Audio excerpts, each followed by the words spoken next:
Hallelujah. You're welcome. Your name and what God has done.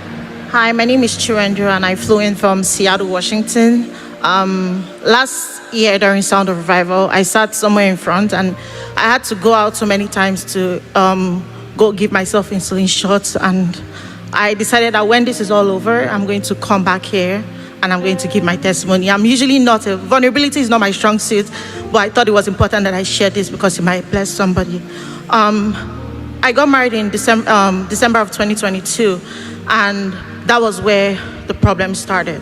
So by January of 2023, I had a very early miscarriage. I was still, even after, while I was bleeding, I was still believing God that, this is something is going to happen. There's going to be a miracle, blah, blah, blah.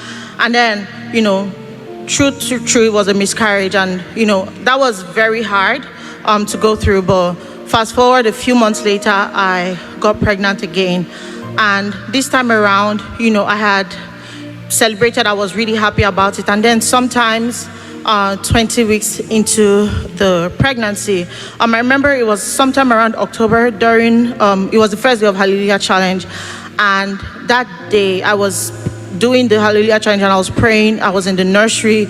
I was kind of like just touching furniture and things and praying over it. And I heard very clearly, like the person was standing beside me, I heard a voice kept saying, it's not for him, because I was pregnant with my son. And as I was touching all the furniture and all the things I had put together, I just kept hearing this voice saying, it's not for him, it's not for him. And I called my sister, my older sister, and we prayed about it together.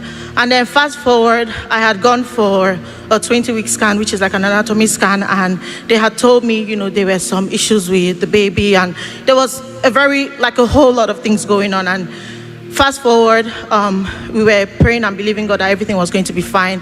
And in December of 2023, I had flown out for my sister's wedding in Abuja. And as soon as I landed in Lagos, I realized I was bleeding. I was just 27 weeks and 3 days pregnant. And then that was a Saturday. By Monday, I was still, at home with my dad and all of that. And we were just talking. And I didn't realize I was in labor. And I ended up having my son at home. My dad is an OB, thankfully, so I was able to have my son at home. But because of the shock of how quickly he came and not knowing whatever is going on, I wasn't able to go with him to the NICU. So I had stayed back for them to observe me to make sure I wasn't going to bleed out. And then first thing the next morning, I had gone to the NICU. Turns out that this was in Nigeria, so they didn't have equipment, and they were manually ambu bagging him. Long story short, I transferred him to a different hospital, but by then so much damage had been done to him, and 3 days later he passed. And I remember the morning in which he passed, I was listening to songs on YouTube while I was getting ready to go into the hospital, and I heard this how YouTube would just autoplay stuff, and there was a message from Apostle Selma where he was talking about 5 keys of how to deal with when storms arise.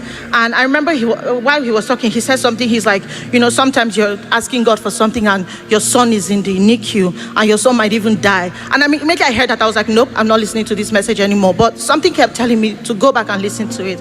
And I went and listened to that message. And as soon as my son died, for some reason, that was the only thing I could hear. And it just kept playing in my head over and over again. And I met Apostle that December. He had prayed for me and we had stayed in touch.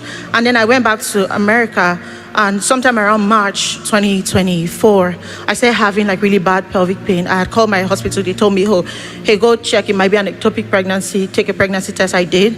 It was negative. And so they were like, okay, come in for scans. I did a bunch of scans, and they had told me that I had some hormonal issues and hormonal imbalances, and I was not ovulating. So the next time I was going to be having, my husband and I were ready to have a baby. I'm going to have to take some shots and things to help to kickstart my system.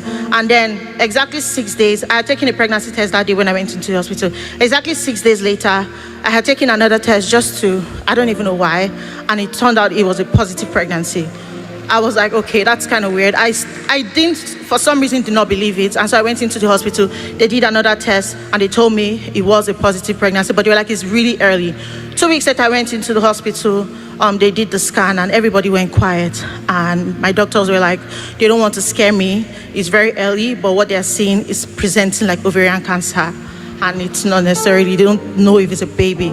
But they were like, okay, come back in 1 week. I was like, I'll come back in 2 weeks. I just wanted to pray. I didn't tell anybody about it, not my family, not my friends, nobody. And 2 weeks later, I had come back and they had checked it and then they saw the baby. But then, moving forward, that was not the end. The pregnancy kept getting tougher and tougher. I started having gestational diabetes. I had sciatica. It was really bad. Like, my gestational diabetes was so bad that the doctors didn't even think it was normal. They felt like it might have been grief poisoning my body because my blood sugar was uncontrollable. I was admitted in the hospital maybe like 10 times, 15 times, something thereabout. I was in the hospital almost every weekend. As at 37 weeks, I went into labor, and before I went into labor, I had written a list of what I wanted God to do. I was like, I'm not going to be in this place. They were like, oh, we have to induce you, your placenta, blah, blah, blah. I was just like, I don't want to hear any of that. I just told God what I wanted, and I went into the hospital, and they said they were going to induce me, and I was like, okay, let's just see what happens. They broke my water, we were waiting, and I went from 5 centimeters to 8 centimeters in like 20 seconds. My blood pressure dropped, her blood pressure dropped. They had to bring like 30 different doctors and nurses come into the hospital because everybody was trying to figure out, they were like trying to make sure she doesn't crash out. And then they were like, okay, let's give you 2 hours to sleep and we'll come back. 30 minutes later, they came back. They were like, we are seeing a lot of activities, so let's check again. And then they told me it's time to push. 5 minutes later, I pushed her out. She came out, and here she is today, to the glory of God. I just want to thank God because of, I know how difficult everything was, but I just want to encourage somebody out there. Sometimes some things might not really seem, you might be in the darkest place. I know I was in the darkest place. I could not even believe. I honestly, genuinely thought I was going to die. And for some reason, I just kept ministering to myself, like Apostle said. He was like, just minister to yourself. Be still and know that I am God. And for some reason, I was humming that song so much. My husband now sees it as a funeral song. He doesn't even listen to it anymore. But that really helped me, and that really grounded me. And I just want to encourage somebody out there. I don't know what you're going through, but I just pray that you just continue to have faith in God, and God will help you and see you through. Can we celebrate Jesus? Can we celebrate Jesus? Help me, minister.